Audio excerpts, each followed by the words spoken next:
Thank you very much. It's a pleasure. Happy to have you around. I'm happy to be here.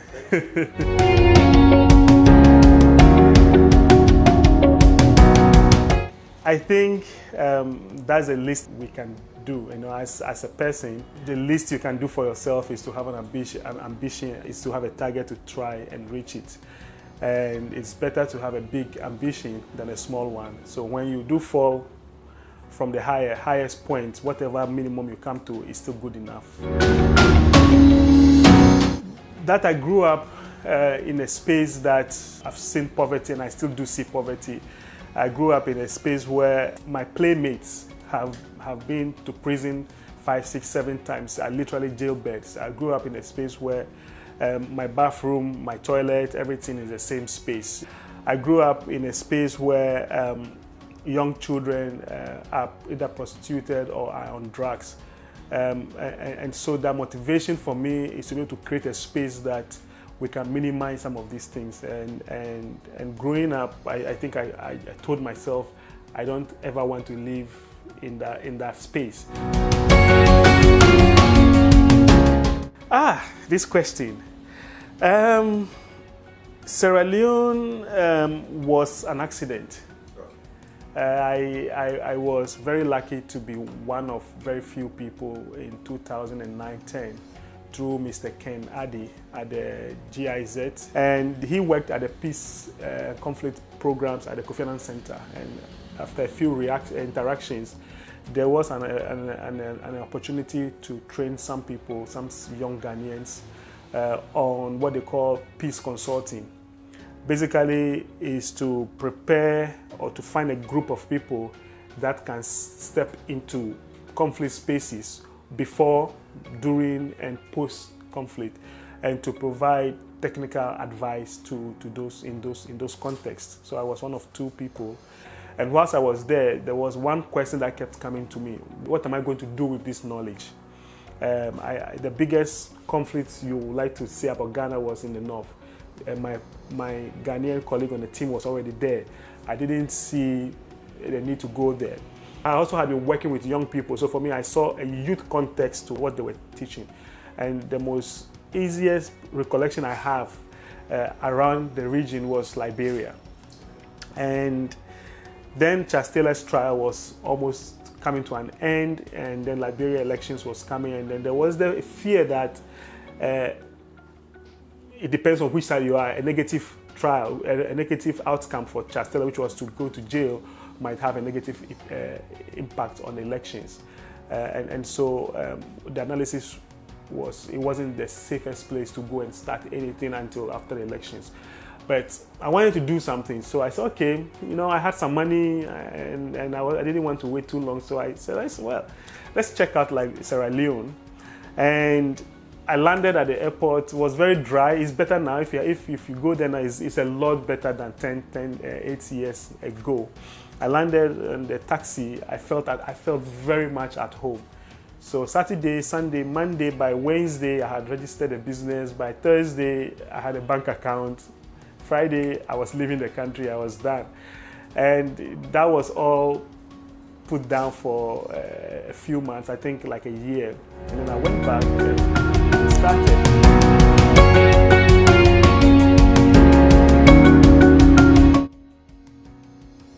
I think to a large extent we have failed ourselves very much. For instance, the World Bank country director in Sierra Leone recently was talking about the per capita income of Sierra Leone vis-a-vis over time. And she said that if for 40 years the per capita income of Sierra Leone has remained the same for 40 years. So imagine your child remains the same. Basically he's stunted, right? Which means that there's something not right. Your diet, environment, etc. So on that scale, there's something wrong with the way we think.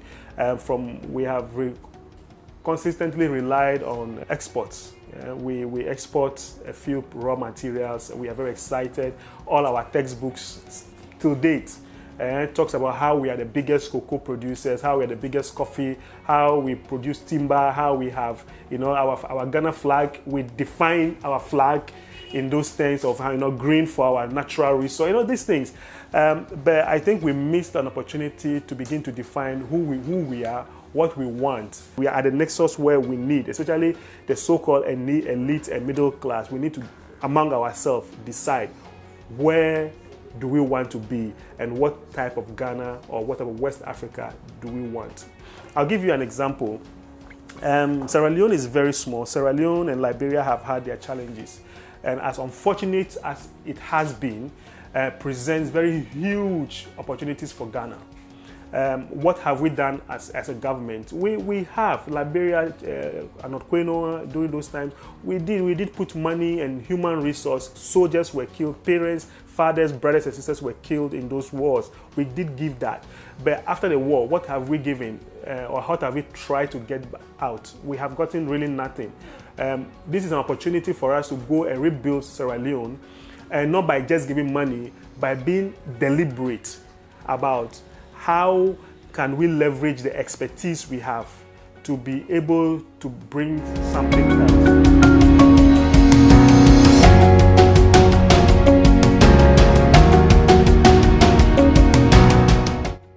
I think it's very simple, is to trade more among ourselves. I think Aliko Dogonte was mentioning how it was very difficult to trade with Benin, close neighbor, Nigeria. And Benin preferred to go to China rather than to buy from his businesses. And then there is the same thing across the rest of the region. We have expertise. Look, go to Sierra Leone, for instance. The social security of Sierra Leone was developed by Ghanaians. The model, building houses, investing in businesses, the same model. If you take the name even of the acronym of the service, there's only one letter. It's NASIT and SNIT. Okay? But we have to go beyond individual consultancies. We have to go to service provision. There's a lot of collaboration. There are projects I'm doing now with Ghanaians and Sierra Leoneans that in the next few weeks will be launched. We need to be able to do these things. We must be deliberate. We have one of the best protocols in the region. ECOWAS should have been the senior of the EU, and we have a passport. You have traveled a lot. By the time you go between 3, 4, 5 West African countries, your passport is full because it's stamp.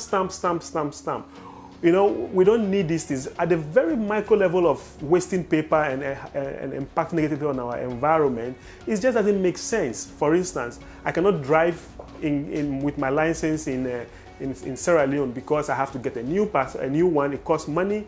We have a free movement protocol.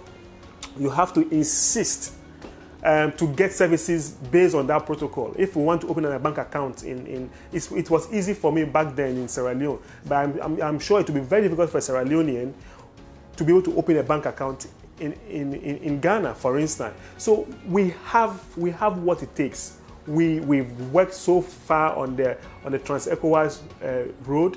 We have delayed. We have just done zero on the Trans-ECOWAS rail line and the ECOWAS power projects. These are things that will expand. How many people? Look at the effect of Ebola.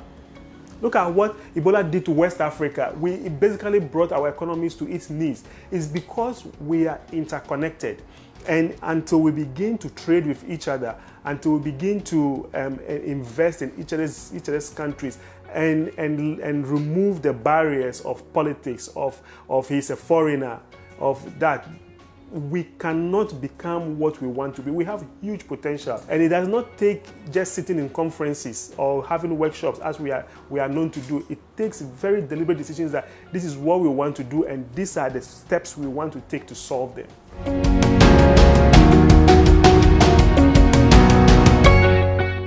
I've been in and out a lot. I haven't been very much here. It's short, 2 weeks, 3 weeks. But I think the last time I was here was a year ago to do some work with the Ghana Police and GIZ. And I was pleasantly surprised, and that was just after the elections. And to see how much work was done in terms of infrastructure. And then the NDC lost elections. I was personally surprised because this is what wins elections in West Africa. So it's good news that wasn't the case. This past 10, 12 days, I've been getting lost. I have to drive with Google most of the time. So yes, how is Ghana? I think it's beautiful. The airports, things are changing, but I think we are missing that opportunity, like you said, like I said earlier, to be deliberate. You know, I speak as a Ghanaian more, and that is that our policy making, our development, the way we think about what we are doing must not just be about Ghana. It must not be about being in the confines of our now, how many regions? 16, 20? I don't know, regions. But it has to go beyond that. And that's very important because we've been talking about the ECO, the regional currency is going to come soon.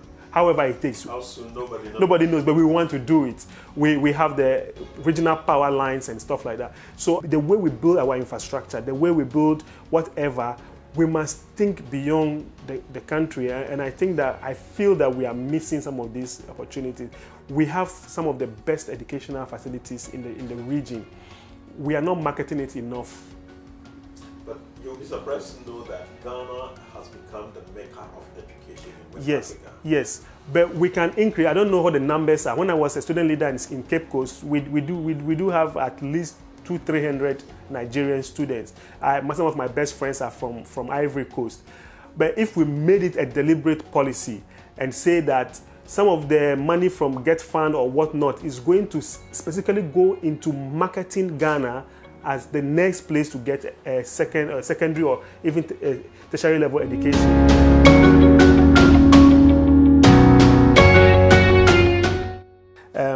First of all, I want a West Africa that works for West Africa. We have changed ECOWAS into the people's ECOWAS, from the heads of state to the people, and the people have been missing. We don't have an ECOWAS representative media, for instance. I want to see a Ghana where we have a national decision. It's not political. The decisions we make are about where we want to go as a nation and not about where individuals want to be, because individuals don't build countries. It is the group that if once we do not agree that we want to go here, we can't go. So we need to be able to see that cohesion in Ghana.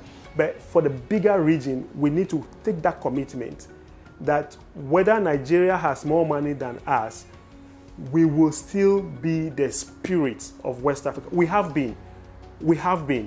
But we need to claim that back. We don't need to let money hold us back.